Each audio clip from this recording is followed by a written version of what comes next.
The fluorescent lights of the studio courtroom were typically unforgiving, but on this particular afternoon, they seemed to cast a harsher, more damning glare. This wasn't just a dispute over $300 and a flimsy contract. This was a clash of eras, a collision between the cold, unyielding structure of consequence and the soft, fleeting vapor of modern influence. She sat on the bench, an immovable structure of legal precedent and pure, unadulterated common sense. Decades on the job.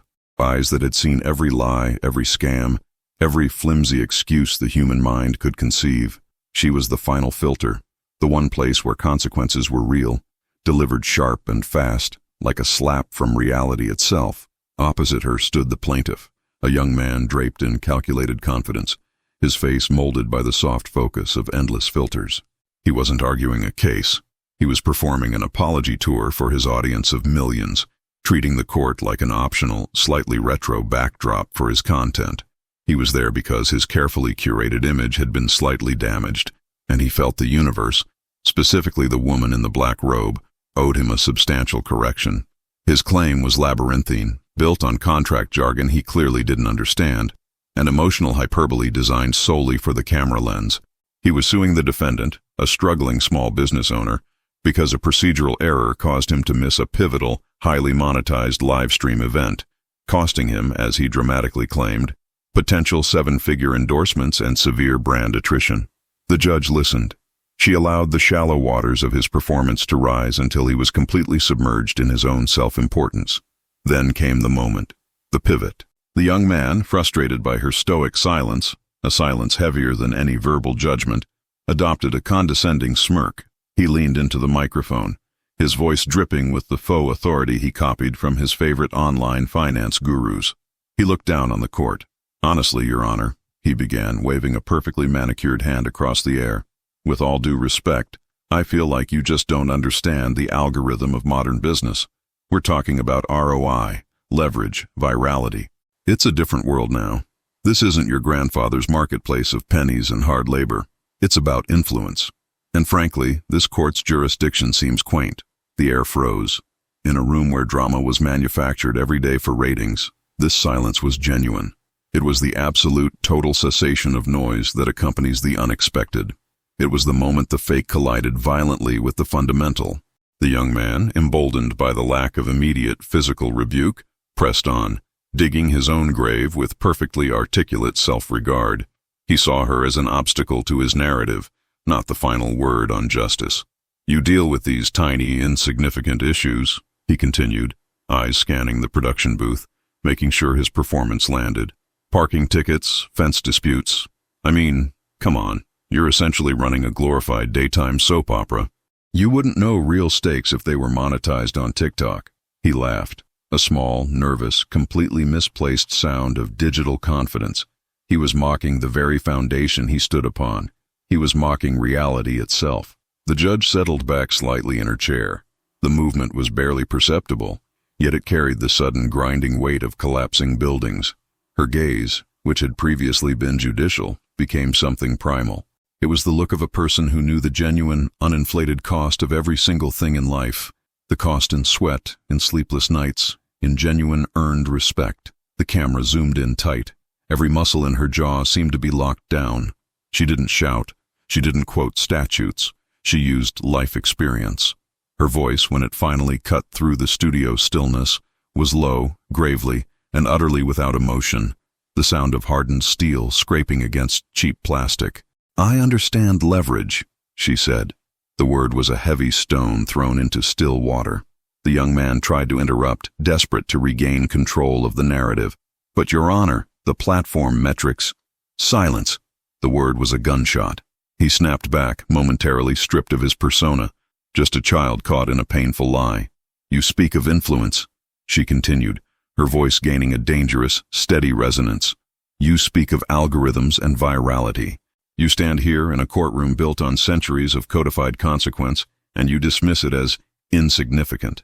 She leaned forward, her elbows resting on the bench, every movement deliberate, every syllable weighted with the decades she had served. "You call this a daytime soap opera. Fine. But let me tell you what this soap opera is built on, kid. It's based on the thousands of real cases I presided over before any camera ever pointed at me.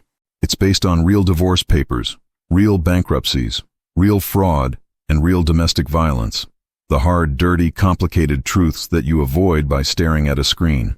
She pointed a finger, a gesture that had ended careers, demolished lies, and extracted truth. You talk about your seven-figure potential. That is potential. It's vapor. It's built on temporary attention spans and borrowed visibility. My insignificant issues are built on concrete, on mortgages paid through aching backs, on the actual, measurable effort it takes to feed a family when the cameras are off and the lights are cold. She paused for a long, grinding beat, allowing the cavernous difference to sink in. The difference between clicks and real, verifiable cash.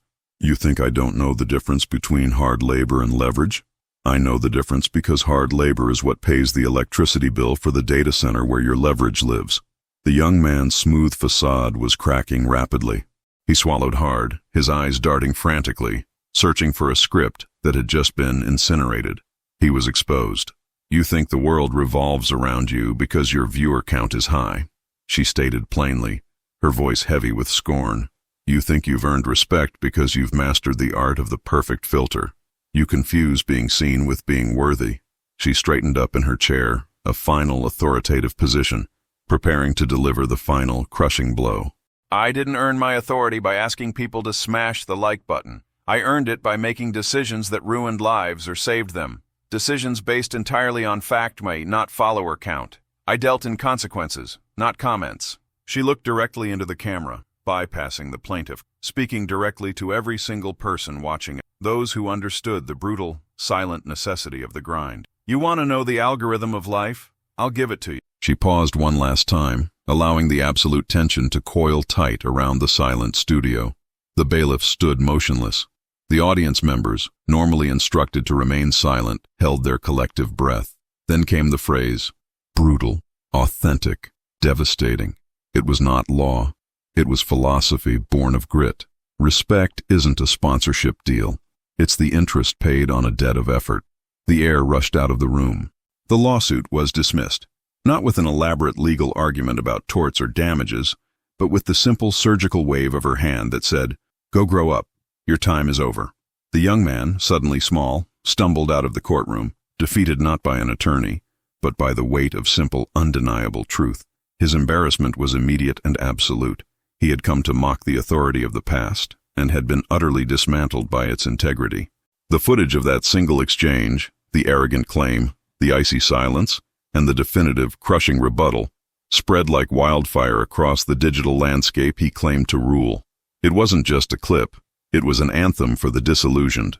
Millions watched the moment the digital empire collided with granite reality. Comments flooded the screen, transcending platforms, transcending languages. They weren't focused on the $300 claim, but on the phrase, "Respect is the interest paid on a debt of effort."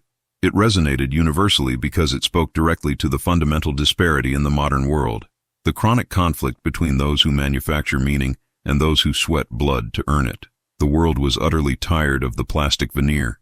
It craved the genuine, the tested, the weathered perspective that had survived the real, unforgiving struggles. She hadn't just won a case. She had delivered a necessary sermon on the foundations of morality and labor.